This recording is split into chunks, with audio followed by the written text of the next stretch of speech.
and welcome to episode 3 of See the Unseen. Today we're going to be interviewing Manish, who's a postdoc in the Kushwah group, which we're really excited about. So Manish, what do you do? So I'm a postdoc in Philip Kushwah's group, and we use mass photometry, which allows us to look at dynamics of protein interactions using light scatter. That's cool. In mass photometry, you only need a tiny drop of whatever you want to measure. The way it works is you put this drop onto a piece of glass called a cover slip. Then the mass photometer will shine a light onto the glass from below. When the light hits the glass, some of it will be reflected straight back down again. In mass photometry, you measure this light coming back off the glass. For example, if you had just a drop of water on the glass and you measured the reflected light, you'd see all the reflected light coming straight back into your detector. Now, we put a drop onto the glass that contains the protein or proteins we want to measure. The proteins will float around in the drop randomly, but when they happen to touch the glass cover slip, they will very briefly bind to it before popping back off into the drop. And this binding changes how the light behaves. Most of the light will still be reflected straight back, but some of it will be scattered. It gets sent back at an angle to the side. In mass photometry, this scattered light is focused back down and combined with the reflected light. The scattered light interferes with the reflected light, which we can measure. This is called interferometric scattering.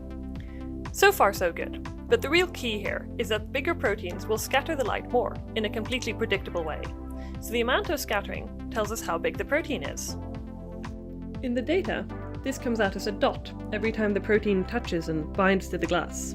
Measuring the intensity, or contrast, of each dot shows you the size of everything in the sample. Some samples, say just a single protein that behaves very well, will give all dots with similar contrasts. Some proteins can exist alone, or in pairs called dimers, or triplets called trimers. And then what we see are dots of a range of contrast levels, showing the dimer, which is twice as big, and the trimer, which is 3 times as big. And of course, the more you add to your drop, the more complicated the data becomes. Okay, so what can you actually do with the mass photometry? To illustrate that point, let me give you a scenario. Let's say you're looking at a system. Mm-hmm. In any cellular system, you have multiple proteins interacting with each other. And what essentially we try to do is, we try to take the protein and then try to understand how does it interact with the other protein. First, whether it does interact, and if it does interact, what kind of complex it is forming. If you know what kind of complex it's forming, it also allows you to understand how would it interact with another partner protein. Have an example of practically what can you do with this? And I know your lab has done some work on COVID. The coronavirus uses a protein called spike to latch on to human cells.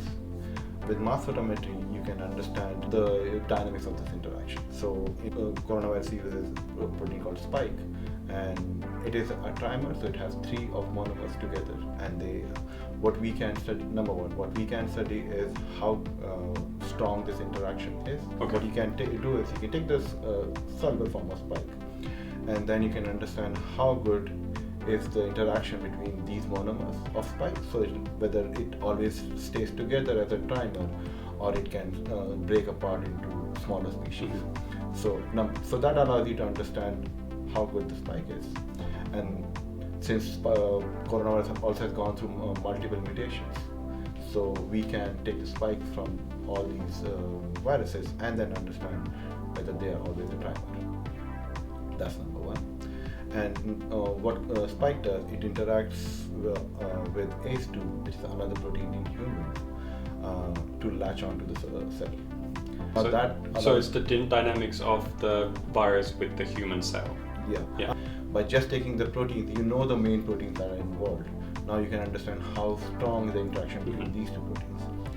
So you can take the different spike proteins from Delta and Omicron and the different variants, and you can see which one of them bind ACE2 differently? Yeah. Can you use that information for drug development or? Essentially, yes. Okay. So the proteins are kind of floating around in this little, liquid droplet, and every time they touch the glass, you see a dark spot in the movie. Yes. And the size of the dark spot, the bigger the dark spot, the bigger the protein is. Yeah, essentially, yes. Oh, that's cool. And It's so simple. Yeah.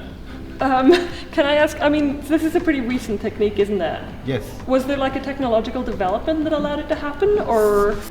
But this was not possible for a long time because because proteins are really, really small. And we use a glass cover slip as a are detected. So, and what it does, because of the glass itself, we collect the reflected light, and which is a maximum amount of the light that we have. So whenever there's a protein binds, the scattered light from the protein is a very small fraction compared to the reflected light. So in 2018, our colleague Philip's lab, they found a way to basically decrease the amount of reflected light that you're collecting, but don't change the amount of scattered light you're collecting. It's almost like looking at the sun itself. If you're using shades, you can see there's less light, so you can easily see something. It's almost similar to that, but now what's happening, the protein signal doesn't change, but you're not flooding the camera with so much light that it now allows you to look at the protein itself. Okay, so you're using light to look at the size or the mass of the protein. Yeah. But that sounds a bit similar to what you are doing using the spectrometer. Yeah, so we're finding the mass of the protein, but we're using a huge machine with lots of different electrical fields and highly sensitive instruments that are really delicate, whereas they're using light. Yeah. Yeah, and I mean, in a mass spectrometer, we measure proteins. Actually, we have to get them out of the liquid and put them into a gas phase. Yeah. So the proteins are in a gas going through these electric fields, whereas proteins that are actually in our cells, I mean, they're in liquid. So this, in some ways, recapitulates the environment of the cell much better. To a good approximation, because we are highly quantitative. We can take because it's imaging technique, what we can do is we can look at all the molecules that are binding, and we get a quantitative information of how much of each. Let's say if you have 3 species of a given 3 different proteins. Let's say if you have the same protein, but it makes 3 different cycles. It makes 100 monomer dimer. So the protein on its own, 2 proteins together, and then 3 proteins. Yeah. You got to be 3 proteins together. Yeah. So what we can tell you is whether it does that. Number 1. Second, we can tell you is, because we can quantitate all of these oligomers or species, what we can tell you is what is the affinity between these oligomers. So like how much they like being on their own versus how much they like being all together. Yeah. And then you can that way you can just span the entire spectrum of what are the conditions in which this protein basically would like to come together with cell. Yeah. Okay, well thanks so much for joining us today, Manish. It was really great to have you.